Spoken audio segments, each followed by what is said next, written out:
Olá pessoal, muito bem-vindos a mais um call de resultados aqui da Trígono Capital, com a ilustre presença aqui do Pedro, nosso recém-possado cogestor.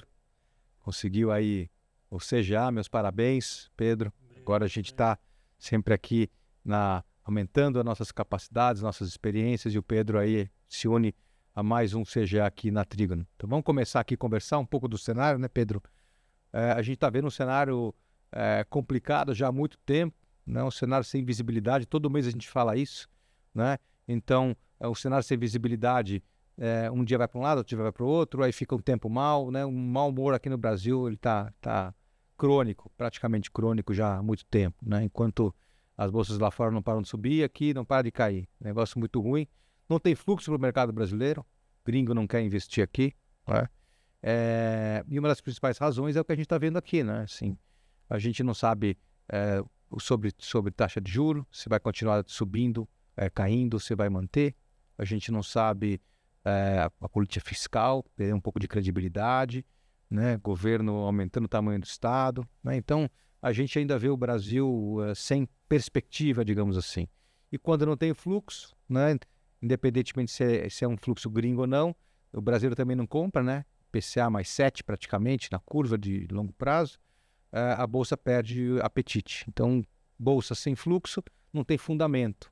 Ela fica a sabor dos ventos. Então, o mercado não precifica os resultados das empresas, né? Então, o que precisa ter é fluxo. O fluxo ele vem ou porque o mercado melhora de humor, né? Ou porque você teve resultados da empresa que mostram claramente que ela está fora de preço, aí entra fluxo no papel. Então, Pedro, te joga a bola para você complementar um pouco aí o que eu estou falando.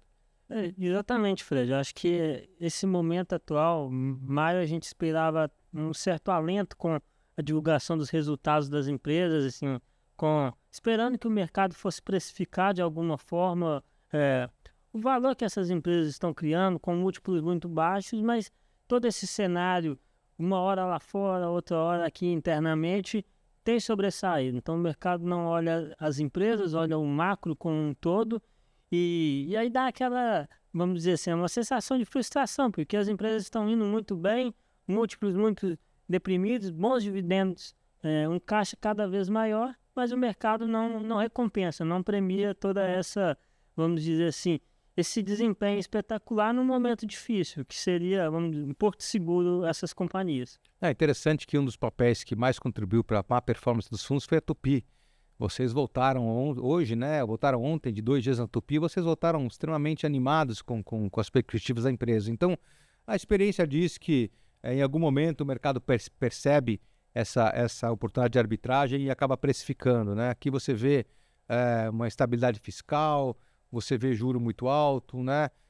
Receio de novas tributações. Então, assim, o mercado está complicado. A gente vai precisar, né? Estamos navegando e o nosso investidor precisa ter paciência, porque tudo que fica cada vez mais barato, um dia recupera, né? E na hora que recupera de uma forma muito rápida. E aí o cara que saiu, porque não aguentou, vai voltar e vai perder uma boa parte dessa volta. Então temos que ter paciência. Quando a gente fala de longo prazo, é justamente porque a nossa cabeça é uma cabeça de dono, uma cabeça de sócio, a gente investe nas empresas, né? E ao investir nas empresas, a gente busca os resultados nas empresas como acionistas. E nem sempre o mercado percebe isso. A gente ganha os dividendos e em algum momento o mercado percebe, né? E o papel acaba voltando para uma precificação mais justa. Então, só nos resta aqui continuar nosso trabalho, nossa metodologia, não desviar das nossas teses, né?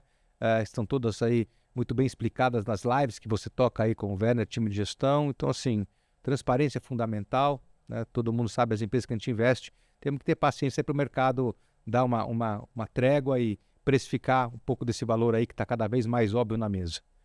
Vamos falar aqui das principais variações do mês, né? A gente teve aqui na Trígono Áurea, né? Aula. Empresa de ouro, minerador de ouro subindo 23%, a CPFL subindo 7% e a Sanepar, né, subindo 6%. Principais quedas, Companhia Energética de Brasília caiu 14%, Suzano caiu 17%, EMAI caiu 18%. Então, Pedro, comenta aí dessas 6 principais variações, por favor. Bom, então, do lado positivo, eu acho que a Aura é uma surpresa, não pelo que a companhia vem fazendo, para quem acompanha já sabe tudo que eles têm entregue nos últimos anos, então, planejamento de aumentar fortemente a produção, um operacional muito bom e o preço de ouro ajudando. Então é aquela empresa que tem se mostrado contracíclico, que é um pouco da nossa tese, é justamente nesses momentos de mercado um pouco mais azedo, você surfar não só nos preços do ouro, mas o dólar também ajudando. E em soma disso tudo, uma empresa que operacionalmente está aumentando seu volume de mineração. E do lado da CPFL e Sanepar, basicamente são empresas que estão em setores perenes, robustos, então comprovam, vamos dizer assim, essa estabilidade nas cotações, mesmo em momentos adversos, conseguem entregar bons resultados. A Sanepar teve uma notícia ao decorrer de maio sobre a questão dos precatórios com a União, pode chegar num valor aí próximo de 3,8 bi, quase metade do valor de mercado da companhia. Lógico, é uma discussão mais para cima, mas mais para frente, mas é um valor bem significativo se a gente for olhar com o valor de mercado da Sanepar hoje. E do lado negativo, eu acho que aqui a gente chama a atenção, a SEB, eu acho que vamos dizer assim, uma correção, que ela foi uma das maiores altas em abril, então pode ter sido uma correção. A Suzano, para quem não acompanha, foi aquela notícia que ela estaria interessada nos ativos da International Paper, e isso fez a ação cair 17%, que seria uma aquisição com o mesmo valor de mercado atual da Suzano. A gente acha que uma empresa desse nível, com múltiplos que já eram muito baratos, com a celulose firme, tem um certo exagero do mercado por não ser uma proposta firme ainda. Então é algo que apenas está nos noticiados. Lógico, tem um interesse, mas a gente ainda não sabe os moldes, como pode acontecer. E do lado da EMAI é um pouco aquela questão, né? Frustração naquele privatização por parte dos investidores, não para a gente. Então tem muita coisa para acontecer aqui.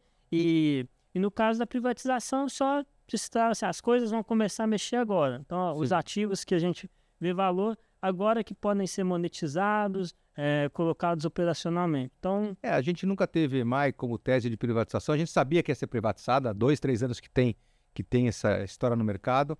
O importante aqui é que a gente sempre olhou além da privatização, né? Importante que o comprador fosse um comprador que fosse realmente travar esse valor, e é isso que aconteceu. Agora tem que ter um pouco de paciência. Agora, Pedro, a gente olhando um pouco os outros índices aqui, eu acho que talvez nada muito. Petrobras talvez tenha sido o evento com a troca de presidente, né? Mas não teve grandes variações. E o resto a gente está vendo aí variações normais de mercado.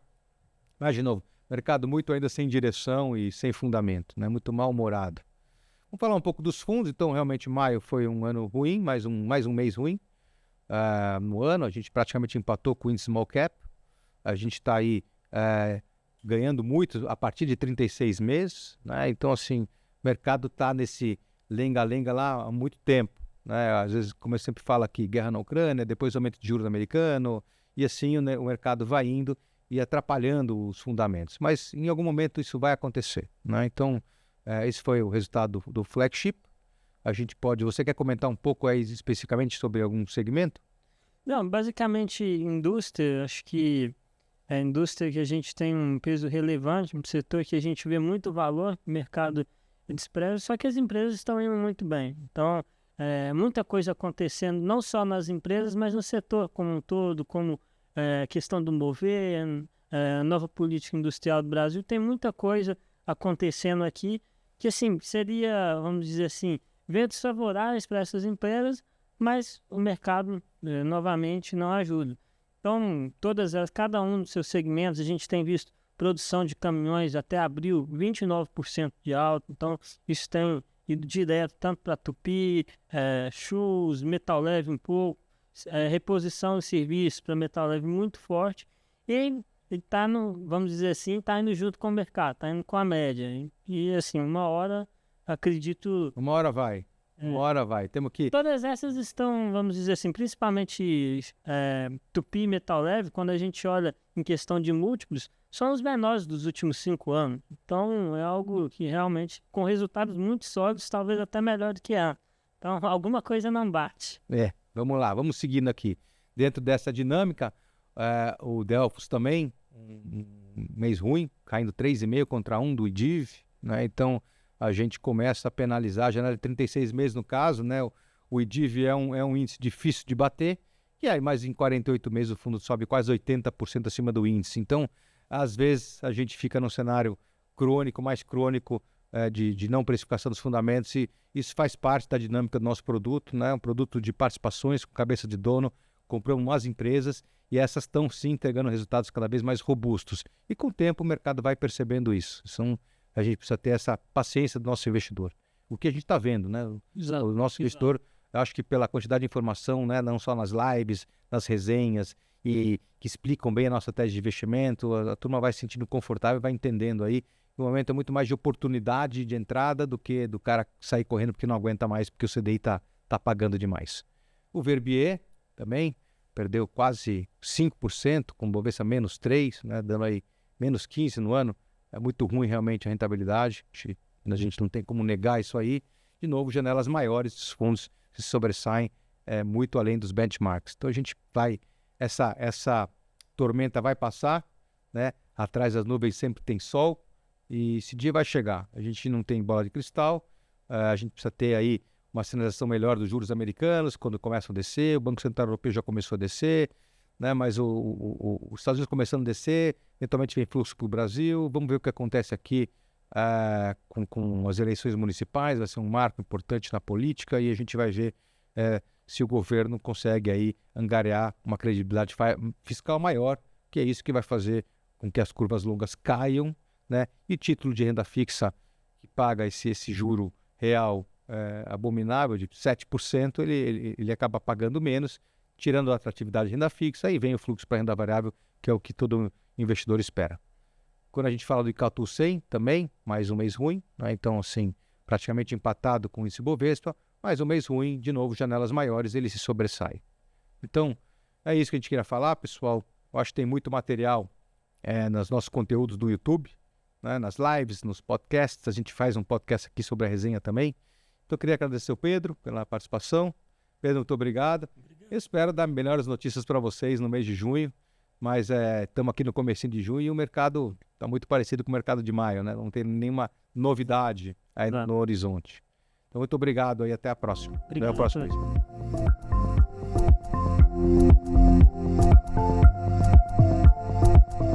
vez.